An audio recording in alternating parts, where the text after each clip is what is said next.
ہر دل بدلا جا سکتا ہے۔ میری ماں آج وہ نہیں تھی جو مجھے بچپن میں بے یار و مددگار چھوڑ گئی تھی، بلکہ وہ ایک بدلی ہوئی بہتر انسان بن چکی تھی، اور یہی میری سب سے بڑی کامیابی تھی۔ سینٹر میں ایک اور بوڑھی عورت کو لایا گیا۔ وہ کمزور ضرور لگ رہی تھی، لیکن اس کی شخصیت میں ایک خاص وقار تھا۔ اس کے جھریوں زدہ چہرے پر ایک عجیب اداسی تھی، جیسے اس نے زندگی کی سب سے بڑی شکست کھائی ہو۔ میں نے اس کی طرف دیکھا تو وہ نظریں چرا رہی تھی، جیسے خود پر شرمندہ ہو۔ میں نے نرمی سے پوچھا، ماں جی آپ کا نام کیا ہے؟ انہوں نے آہستہ سے سر اٹھایا اور بولی، مجھے صفیہ بیگم کہتے ہیں۔ صفیہ بیگم کی آنکھوں میں ایک خاص چمک تھی۔ وہ اس بات کا ثبوت تھی کہ وہ کسی وقت ایک امیر اور با اثر خاندان کا حصہ رہی ہوں گی۔ میں نے ان کے ساتھ آئے ہوئے نوجوان سے پوچھا، آپ ان کے کیا لگتے ہیں؟ نوجوان نے بے پرواہی سے جواب دیا، میں ان کا بھتیجا ہوں۔ ان کے اپنے بچوں نے انہیں چھوڑ دیا ہے، اب یہ ہمارے لیے بوجھ بن گئی ہیں۔ ہمارے گھر کے حالات ایسے نہیں کہ ہم انہیں سنبھال سکیں، اس لیے انہیں یہاں چھوڑنے آیا ہوں۔ یہ سن کر میرا دل کانپ گیا۔ میں نے صفیہ بیگم کی طرف دیکھا، وہ خاموشی سے آنسو بہا رہی تھی۔ میں نے ان کے بھتیجے کو سخت نظروں سے دیکھا اور کہا، ہم ان کا خیال رکھیں گے، آپ جا سکتے ہیں۔ وہ نوجوان کندھے اچکاتا ہوا وہاں سے چلا گیا اور صفیہ بیگم بے بسی سے دروازے کو دیکھتی رہی۔ میں جانتا تھا کہ ان کے دل پر کیا گزر رہی ہے۔ میں نے نرمی سے کہا، یہاں کوئی بھی اکیلا نہیں ہے، آپ بھی نہیں، ہم آپ کے اپنے ہیں۔ کچھ دن بعد صفیہ بیگم تھوڑی بہتر محسوس کرنے لگی۔ میں اکثر ان کے پاس بیٹھتا اور ان سے باتیں کرنے کی کوشش کرتا۔ ایک دن وہ خود ہی بولنے لگی، جیسے برسوں کا بوجھ ہلکا کر رہی ہوں۔ میں کبھی ایک رئیس کی بیوی تھی، اور آہستہ سے بولی، میرے شوہر کا ایک بہت بڑا کاروبار تھا، ہمارا محل جیسا گھر تھا، نوکر چاکر، دولت، گاڑیاں، سب کچھ تھا، لیکن میں نے اپنی سب سے بڑی دولت، اپنی اولاد کو ہمیشہ خود سے زیادہ پیار دیا۔ میں نے دن رات محنت کی، انہیں بہترین تعلیم دلوائی اور ان کی ہر خواہش پوری کی۔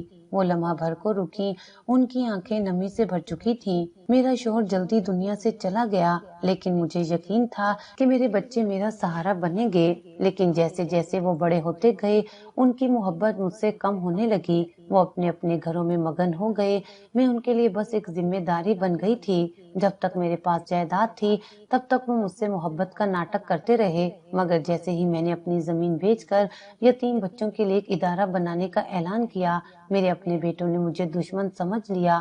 ان کی آواز ٹوٹ رہی تھی، لیکن وہ بولتی جا رہی تھی۔ میرے بڑے بیٹے نے مجھے عدالت میں گھسیٹا، کہا کہ میں اپنی ذہنی حالت کھو چکی ہوں اور جائیداد کسی اور کے نام کرنے کے قابل نہیں رہی۔ میرے دوسرے بیٹے نے پیٹھ دکھا دی، کہا کہ میں نے ہمیشہ پہلے بیٹے کو زیادہ پیار دیا تھا، اس لیے اب میں خود سنبھالوں۔ آخر میں وہی ہوا جس کا مجھے ڈر تھا۔ میرے بیٹوں نے مجھے میرے ہی گھر سے نکال دیا، اور میرے بھتیجے نے مجھ پر ترس کھا کر مجھے یہاں چھوڑ دیا۔ میں چپ چاپ ان کی باتیں سنتا رہا۔ ایک ماں جو اپنے بچوں کے لیے سب کچھ قربان کر سکتی تھی، آج انہی بچوں کے لیے ایک بوجھ بن چکی تھی۔ مجھے احساس ہوا کہ دنیا میں سب سے بڑا ظلم اولاد کا اپنے والدین سے بے وفائی کرنا ہے۔ میں نے کئی ایسے کیسز دیکھے تھے، لیکن صفیہ بیگم کی کہانی نے میرے دل کو جھنجھوڑ کر رکھ دیا تھا۔ میں نے ان کا ہاتھ تھام کر کہا، ماں جی یہاں آپ کو وہ عزت اور محبت ملے گی جو آپ کے اپنے آپ کو دینے میں ناکام ہو گئے۔ وقت گزرتا گیا اور میرے سینٹر کی شہرت بڑھنے لگی۔ میں نے کبھی سوچا بھی نہیں تھا کہ میری ایک چھوٹی سی نیکی پورے ملک میں مثال بن جائے گی۔ لوگوں نے سینٹر کے بارے میں سننا شروع کیا، میڈیا پر ہمارے کام کو دکھانا شروع کیا، اور دیکھتے ہی دیکھتے کئی لوگ اپنے بزرگوں کو یہاں چھوڑنے کی بجائے ان کا خود خیال رکھنے لگے۔ میں نے کئی نوجوانوں کو اپنے والدین کو دوبارہ اپنے گھروں میں لے جاتے دیکھا۔ کئی ایسے بیٹے جو پہلے اپنی ماں کو بوجھ سمجھتے تھے، اب ان کے قدموں میں بیٹھ کر معافیاں مانگتے تھے۔ یہ دیکھ کر میرا دل خوشی سے بھر جاتا تھا۔ میرے سینٹر میں اب صرف وہی بزرگ آتے تھے جو واقعی بے سہارا ہوتے تھے، اور ان کے لیے میں نے ہر ممکن سہولت کا بندوبست کر رکھا تھا۔ یہ میری سب سے بڑی کامیابی تھی، صرف ایک سینٹر ہی نہیں بلکہ لوگوں کے دل بدل دینا۔ وقت کسی کے لیے نہیں رکتا، اور میری زندگی بھی تیزی سے گزر رہی تھی۔ میں وہی رضوان تھا جو کبھی گلیوں میں بھٹکتا تھا، جو دروازے کھٹکھٹاتا تھا کہ کوئی اسے اپنا لے، جو اپنوں کی بے رخی کا شکار تھا، مگر آج میرے پاس سب کچھ تھا۔ میں نے اپنی زندگی نیکی، محبت اور خدمت میں گزار دی تھی اور اب بڑھاپے میں سکون محسوس کر رہا تھا۔ اب میری زیادہ تر زندگی دعا، ذکر اور ان بزرگوں کے ساتھ بیٹھ کر گزرتی تھی جنہیں میں نے ہمیشہ اپنایا تھا۔ میں سینٹر کے کمروں میں جاتا، بزرگوں کے پاس بیٹھ کر ان کی باتیں سنتا، ان کے دکھ بانٹتا اور انہیں یہ احساس دلاتا کہ وہ اکیلے نہیں ہیں۔ مجھے ان کے ساتھ وقت گزارنا اچھا لگتا تھا کیونکہ میں جانتا تھا کہ یہ وہی لوگ ہیں جو کبھی اپنے گھروں کے چراغ تھے مگر جنہیں ان کی اپنی اولاد نے نظر انداز کر دیا تھا۔ میری اپنی اولاد بڑی ہو چکی تھی اور مجھے ان پر فخر تھا۔ میں نے انہیں وہ تربیت دی تھی جو ایک حقیقی انسان کو دینی چاہیے۔ میں نے انہیں سکھایا تھا کہ والدین، بزرگ اور بے سہارا لوگ ہماری ذمہ داری ہوتے ہیں اور دنیا میں سب سے بڑی دولت کسی کے لیے آسانی پیدا کرنا ہے۔ میرے بیٹے اور بیٹیاں میرے سینٹر کے کام کو آگے بڑھانے کے لیے میرے ساتھ کھڑے تھے۔ وہ میرے ساتھ بے سہارا بزرگوں کی خدمت کرنے میں مصروف رہتے، ان کے کھانے، دوائیوں اور ضرورتوں کا خیال رکھتے۔ میری بیوی بھی ہمیشہ میرے ساتھ تھی۔ وہ جانتی تھی کہ یہ کام میرے لیے سب کچھ ہے اور وہ ہمیشہ میرا حوصلہ بڑھاتی تھی۔ ایک دن میں اپنے کمرے میں بیٹھا تھا، ماضی کی یادوں میں کھویا ہوا تھا۔ میری نظریں دیوار پر جمی ہوئی تھی اور میرا دل ماضی کے ان تلخ لمحات کو دہرا رہا تھا جو میں نے گزارے تھے۔ میری بیوی میرے پاس آئی اور بولی، آپ کچھ زیادہ ہی خاموش لگ رہے ہیں، خیریت ہے؟ میں نے ایک گہری سانس لی اور مسکرا دیا، بس زندگی کا سفر یاد کر رہا ہوں، کیسی کیسی آزمائشوں سے گزر کر یہاں تک پہنچا ہوں۔ کبھی میں تنہا تھا، یتیم تھا، در بدر تھا، مگر آج میرے پاس ایک خاندان ہے، میرے پاس محبت ہے، عزت ہے اور سب سے بڑھ کر وہ سکون ہے جس کے لیے میں ہمیشہ ترسا تھا۔ میری بیوی نے میری بات سن کر مسکرا دیا، اللہ نے آپ کو آپ کی نیکیوں کا صلہ دے دیا ہے، جو آپ نے بویا تھا آج وہی کاٹ رہے ہیں۔ میرے ارد گرد وہی بزرگ بیٹھے تھے جنہیں میں نے اپنے بچوں کی طرح اپنایا تھا۔ میں نے کبھی سوچا بھی نہیں تھا کہ میں ایک ایسا مقام حاصل کر لوں گا جہاں بزرگ مجھے اپنا سہارا سمجھیں گے، جہاں لوگ مجھ پر بھروسہ کریں گے اور جہاں میں کسی کے کام آ سکوں گا۔ میں نے ایک نظر ان بوڑھوں پر ڈالی جو سینٹر میں رہتے تھے۔ ان کی آنکھوں میں ممتا تھی، کسی میں شفقت، کسی میں وہ بے بسی جو اولاد کے رویے نے پیدا کی تھی، مگر سب میں ایک چیز مشترک تھی، احساس تشکر۔ وہ سب میرے لیے دعا گو تھے اور یہ دعائیں ہی میری اصل دولت تھیں۔ میری طبیعت دن بدن کمزور ہو رہی تھی مگر دل میں سکون تھا۔ میں نے اپنی زندگی میں جو کچھ بھی کھویا تھا وہ سب خدا نے مجھے کسی اور کی صورت میں لوٹا دیا تھا۔ میری بیوی میرے پاس تھی، میری اولاد میرے ساتھ کھڑی تھی اور وہی بے سہارا بزرگ جنہیں میں نے اپنایا تھا میری زندگی کا سب سے قیمتی سرمایہ بن چکے تھے۔ ایک دن میں اپنے کمرے میں بیٹھا تھا جب میرے بڑے بیٹے نے آ کر کہا، ابا، ہم نے سینٹر کے لیے ایک نئی جگہ لی ہے، اب ہم مزید بزرگوں کو سہارا دے سکیں گے۔ یہ سن کر میری آنکھوں میں خوشی کے آنسو آ گئے۔ میں نے کمزور آواز میں کہا، بیٹا، مجھے خوشی ہے کہ تم نے میری زندگی کے مقصد کو اپنا لیا ہے۔ میرا خواب تھا کہ یہ سینٹر صرف ایک جگہ نہ رہے بلکہ روشنی کا ایسا چراغ بنے جو کبھی بھی نہ بجھے۔ میری بیوی نے مسکرا کر کہا، یہ چراغ ہمیشہ جلتا رہے گا کیونکہ آپ نے اسے نیکی کے تیل سے جلایا ہے۔ میں نے اپنی آنکھیں بند کی اور ایک گہری سانس لی۔ میں نے زندگی کے ہر رنگ دیکھے، ہر درد سہا، مگر آج میں سکون میں تھا۔ مجھے لگا جیسے میرا مشن مکمل ہو چکا ہو۔ اگلی صبح جب سورج کی روشنی میرے کمرے میں داخل ہوئی تو میں نے آنکھیں کھولی اور اپنے ہاتھ دعا کے لیے اٹھائے۔ میں نے خدا کا شکر ادا کیا کہ اس نے مجھے اتنی عزت دی، اتنی محبت دی اور ایک ایسا مقصد دیا جو میری زندگی کے بعد بھی زندہ رہے گا۔ میں کمزور ضرور ہو چکا تھا مگر میں مرا نہیں تھا۔ میں ان دعاؤں میں زندہ تھا جو ہر روز میرے لیے نکلتی تھیں۔ میں ان بوڑھی آنکھوں میں زندہ تھا جن میں امید کی روشنی جلتی تھی اور میں اس مشن میں زندہ تھا جو میں نے شروع کیا تھا۔ زندگی نے مجھے توڑنے کی بہت کوشش کی مگر میں نے ثابت کر دیا کہ جو محنت اور نیکی کے راستے پر چلتا ہے وہ کبھی نہیں مرتا۔ میں اپنے بچوں کے چہروں پر مسکراہٹ دیکھ رہا تھا اور مجھے یقین تھا کہ میری کہانی ابھی ختم نہیں ہوئی، یہ تو صرف ایک نئی شروعات تھی۔